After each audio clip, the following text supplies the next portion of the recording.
নমস্কাৰ ছাৰবাইদেউসকল চৰকাৰী কৰ্মচাৰী আৰু পেঞ্চনাৰসকলৰ দিয়ে মাৰ্চ কৰা হ'ব তাৰ মানে আপোনালোকৰ যি দিয়ে বৰ্তমান 50% হৈছেগৈ সেয়া আপোনালোকৰ বেচিক পেৰ সৈতে মিহলি কৰি দিয়া হ'ব আনহাতে আপোনালোকৰ দিয়ে শূন্য কৰা হ'ব বুলি বৰ্তমান সময়ত সামাজিক মাধ্যমত এই খবৰটো ভাইৰেল হৈ পৰিছে উদাহৰণস্বৰূপে ধৰা হওক যদিহে এজন চৰকাৰী কৰ্মচাৰীৰ যদিহে তেওঁৰ বেচিক 18000 টকা হয় তেনেহ'লে তেওঁৰ দিয়ে 50% হ'লে সেয়া কিমান হ'বগৈ 9000 টকা হ'ব তাৰ মানে বেচিক 18000 টকাৰ লগত আপোনালোকৰ দিয়ে 50% মানে 9000 টকাটো সেয়া আপোনালোকৰ মূল বেচিক 18000 ৰ লগত সেয়া মিলাই দিয়া হ'ব তেনেহ'লে 18000 যোগ 9000 যেটো আপোনাৰ 50% দিয়ে সমান সমান 27000 টকা আপোনাৰ মূল বেচিক হ'ব বুলি বিভিন্ন মাধ্যমত আপোনাৰ বাতৰি পৰিৱেশন হৈ আহিছে হেহে আপোনালোকে জাননী সহকাৰে হেয়া জানিবলৈ ভিডিওটো শেষলৈকে চাব আনহাতে চৰকাৰী কৰ্মচাৰী আৰু পেঞ্চনাৰসকলৰ সৈতে জড়িত প্ৰতিটো শেহতীয়া খবৰ তথ্য সহকাৰে পাবলৈ চৰকাৰী কৰ্মচাৰী আৰু পেঞ্চনাৰসকলৰ পৰিচিত একমাত্ৰ ইউটিউব চেনেলটো যদি সাবস্ক্ৰাইব কৰা নাই তেনেহ'লে সাবস্ক্ৰাইব কৰিবলৈ নাপাহৰিব কিয়নো আপোনালোকৰ এটা লাইক আৰু সাবস্ক্ৰাইবে আমাক ভিডিঅ' প্ৰস্তুত কৰাত উৎসাহ যোগায় আৰু এই চেনেলটো বিশেষকৈ কৰ্মচাৰী আৰু পেঞ্চনাৰসকলৰ ওপৰত প্ৰতিষ্ঠিত একমাত্ৰ ইউটিউব চেনেল ছাৰবাইদেউসকল আপোনালোকৰ সময়ৰ প্ৰতি লক্ষ্য ৰাখি এয়া চাওক পঞ্চম দৰমহা আয়োগৰ সময়ত 50% দিয়ে যেটো আপোনাৰ চৰকাৰী কৰ্মচাৰী আৰু পেঞ্চনাৰসকলে লাভ কৰিছিল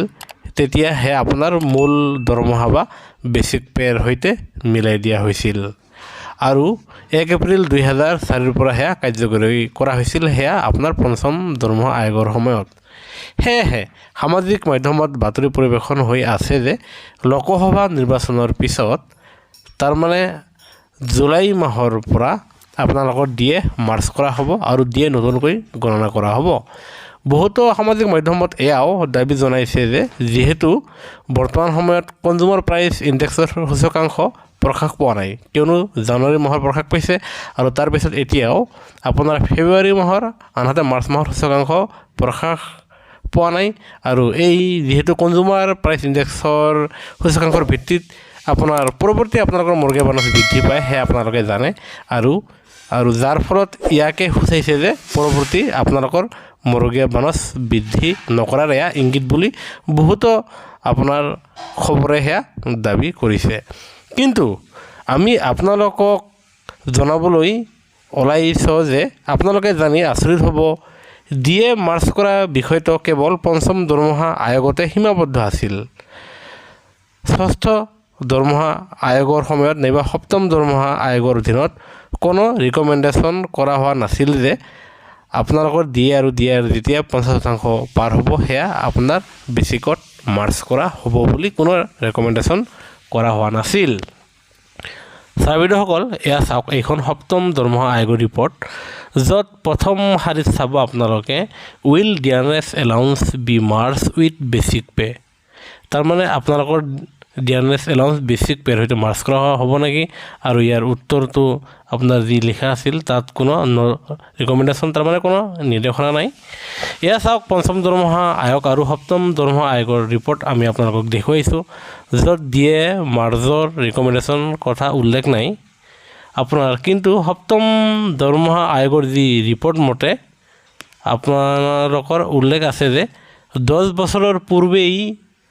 কৰ্মচাৰী আৰু পেঞ্চনাৰৰ পে আৰু পেঞ্চনৰ ৰিভিজনৰ বাবে পিৰিয়ডিক ৰিভিউ কৰা হ'ব পাৰে তাৰ মানে 10 বছৰৰ আগত যদিহে আপোনাৰ পে আৰু পেঞ্চনৰ কিবা ৰিভিজন কৰিব লগা হ'ব পাৰে তেনেহ'লে হেয়া পিৰিয়ডিক ৰিভিউ কৰিব পাৰে তাৰ মানে এই CPCৰ ইংগিত বহন কৰে আৰু এয়াও সম্ভৱ হ'ব পাৰে নাইবা সপ্তম দৰমহা আয়োগক আপোনাৰ সংশোধনী কৰিব পাৰে কিন্তু দিয়ে মাৰ্চ কৰাৰ কথা ইয়াত উল্লেখ নাই আৰু য'ত আপোনালোকৰ দিয়ে আৰু দিয়াৰ শূন্য হোৱা বিষয়টো ৰিপৰ্ট মতে অবাস্তৱ বুলি আমি আপোনালোকক দেখুৱাইছোঁ যে সপ্তম দৰমহা আয়োগত তেনেকুৱা কোনো লিখা নাই নাইবা ৰিকমেণ্ডেশ্যন নাই যে আপোনালোকৰ দিয়ে আৰু দিয়াৰ শূন্য হ'ব কিন্তু আপোনালোকৰ 7 পে কমিশ্যন আপোনাৰ ৰিভিউ কৰিব পাৰে কিন্তু আপোনাৰ শূন্য কৰাক লৈ কোনো ৰিকমেণ্ডেশ্যন নাই হেহে অন্যান্য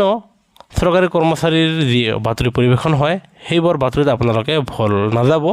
কিয়নো আমাৰ চেনেলটো সদায় চৰকাৰী কৰ্মচাৰী আৰু পেঞ্চনাৰৰ প্ৰতিটো শেহতীয়া খবৰ তথ্য সহকাৰে আপোনালোকৰ মাজত লৈ আহে, যিটো আপোনালোকে অৱগত। আৰু যাৰ ফলত দেখা যায় বহুতো মানুহে আমাৰ ভিডিঅ' চাই, কিন্তু অধিকাংশ মানুহে আমাৰ চেনেলটো এতিয়াও ছাবস্ক্ৰাইব নকৰে। আৰু সেয়েহে আমি আশা ৰাখিছোঁ চৰকাৰী কৰ্মচাৰী আৰু পেঞ্চনাৰসকলৰ প্ৰতিটো শেহতীয়া খবৰ তথ্য সহকাৰে পাবলৈ আপোনালোকে নিশ্চয় আমাৰ চেনেলটো লাইক এটা দি ছাবস্ক্ৰাইব কৰিবলৈ নাপাহৰিব, কিয়নো আপোনালোকৰ এটা লাইক আৰু ছাবস্ক্ৰাইবে আমাক পৰৱৰ্তী ভিডিঅ' প্ৰস্তুত কৰাত উৎসাহ যোগায়। আৰু সেয়েহে ভিডিঅ'টোত লাইক এটা দি আপোনালোকৰ আন বন্ধুবৰ্গলৈ শ্বেয়াৰ কৰিবলৈ নাপাহৰিব। ভিডিঅ'টো চোৱাৰ বাবে ধন্যবাদ।